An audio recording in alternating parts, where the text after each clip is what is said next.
The Mosaic Law had them go to the priest, who served not only as religious leaders, but they were also the, should I say, the sanitary inspectors of the day. They administered not only the religious laws, but they administered the health and hygiene laws. And before these lepers could rejoin themselves back into ordinary society, they had to be declared clean by the priest. And so Jesus, without even saying, be well, he said, go to the priest. So it was an act of faith on their part to even go. But they went. In other words, they believed Jesus at somewhere along the way, between where they were and the time they got to the priest, that they would be cleansed. And as they obeyed, they were healed. Now, we often find this today. A lot of folks would say, well, I'm not healed. Why should I go to the priest? There's no evidence of it. In other words, they're not going to act on faith. They're going to act on sight. And there are many, many times that God calls us to do things, to take ventures of faith, to go out into missionary work, to go out and witness, to go out and start a church. When there's no proof it's going to succeed, it's a matter of faith. And Jesus, as they went, as they obeyed, as they anticipated, as they moved out, they were healed. There's no indication that if they had not moved out, they ever would have been healed. Jesus didn't say, thou art clean, now go. No, he said, you go. And as they obeyed, they were cleansed. Now, I don't want to turn this teaching session into a preaching session, friends. But there may very well be people in classes or the public, wherever this film is used, who will themselves know things that God has spoken to them about in the Spirit. And they say, God has talked to me, but nothing's happened. Have you done your part? Have you taken the Word of God? Have you moved out on it? And we will find by experience that if we trust God and obey God, it works out.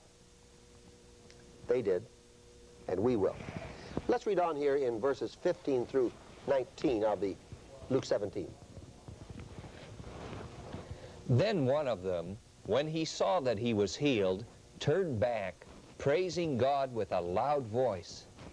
And he fell on his face at Jesus' feet, giving him thanks. Now he was a Samaritan. Then said Jesus, were not 10 cleansed?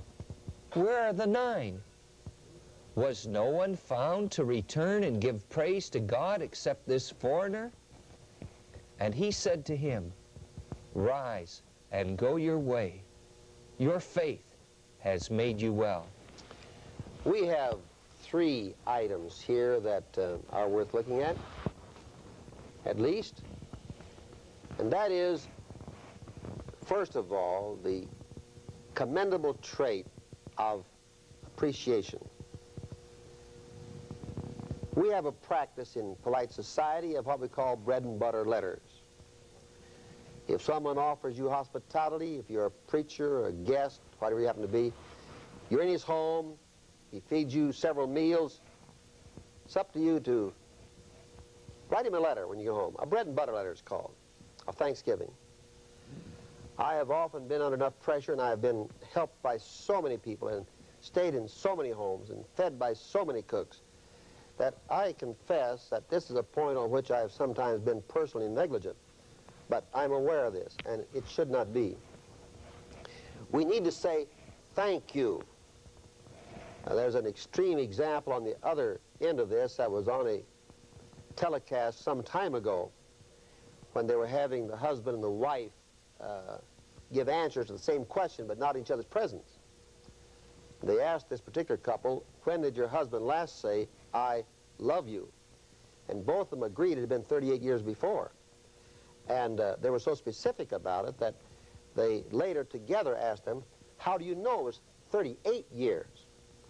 Well, he explained it. He said, 38 years ago, he said, I told her that I want you to know, honey, that I love you. I'll let you know if I ever change my mind. And I've never told her. Well, that is, that's not exactly what we should do. It needs to be said. And the Samaritan came back, and Jesus appreciated somebody saying thank you. The sun came up this morning. Did you thank God? The moon, with its tides, washed the shores of the world from its filth that accumulated there twice the last 24 hours. Have you thanked God? The earth has continued around the sun, bringing on the seasons, which God has promised will not cease since the flood. And have you thanked God? It's time for us to learn to be thankful. It's one of the great Judaic Christian virtues, to give thanks unto God for what God has done for us. Then the second thing, Jesus seized the opportunity to give a lesson here on racial prejudice. He not only commended the man for coming back and saying thank you, 10%, 1 out of 10, but he noted that he was a Samaritan.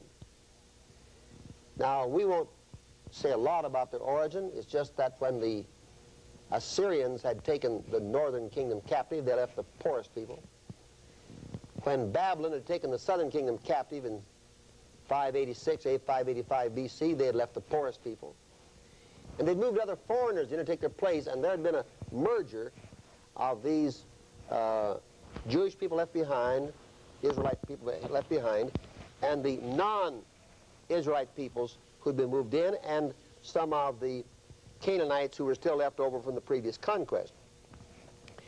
And having no expectation of a national future, they had compromised their standards, intermixed and intermarried with these.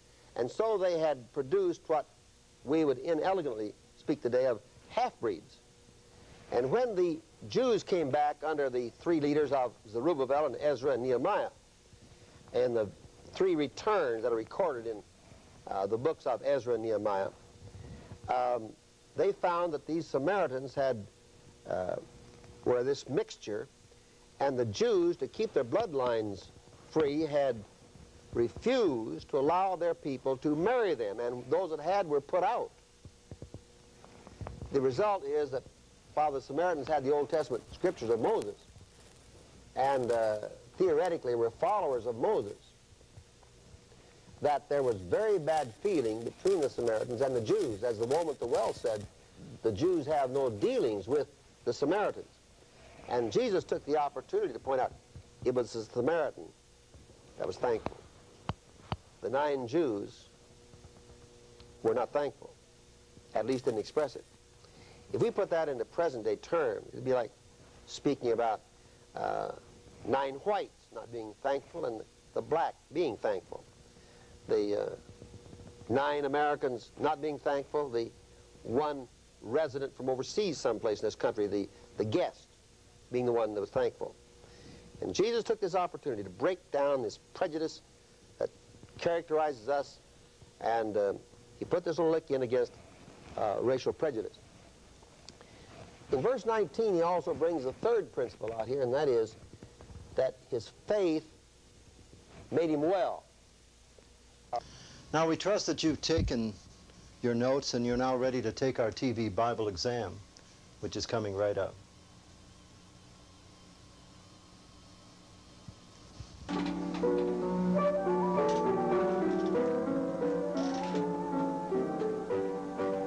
True or false? The religious leaders denied the miracles of Jesus.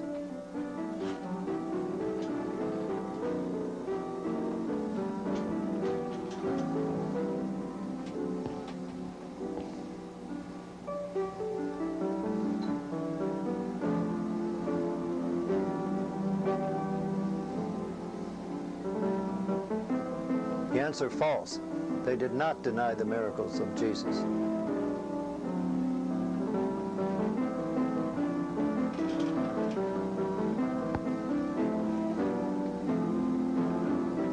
What event does the Arch of Titus in Rome commemorate?